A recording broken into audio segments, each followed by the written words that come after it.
আমাৰ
আজি আমাৰ আসলতে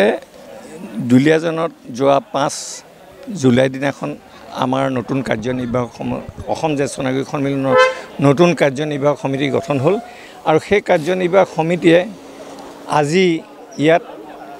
শপত ল'ব মানে পুৰণা সমিতিয়ে কাৰ্যভাৰ হস্তান্তৰ কৰিব নতুন সমিতিক নতুন আৰু সেই সুবিধাতে লৈ আমি এবে পোন প্ৰথমবাৰৰ কাৰণে আমি ধীৰেন্দ্ৰনাথ চক্ৰৱৰ্তীক জ্যেষ্ঠ ৰত্ন উপাধি প্ৰদান কৰিছিলোঁ তাতে নিয়মতে 5 তাৰিখে আমি প্ৰদান কৰিছোঁ অফিচিয়েলি কিন্তু তেখেত অসুস্থতাৰ কাৰণে তেখেত যাব নোৱাৰিলে আজি আমি ফৰ্মেলি যেহেতু আমি অসমৰ বিভিন্ন ঠাইৰ পৰা মানুহ আহিছে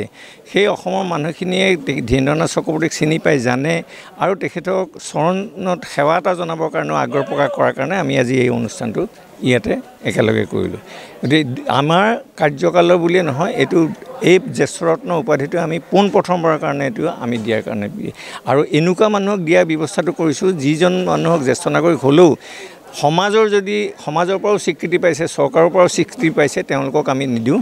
কিন্তু যিজনে স্বীকৃতি এতিয়াও পোৱা নাই অথচ সমাজৰ প্ৰতিও তেখেতৰ অৱদান যথেষ্ট আমাৰ জ্যেষ্ঠ নাগৰিকৰ প্ৰতি অৱদান যথেষ্ট তেনেকুৱা ব্যক্তিকহে আমি এই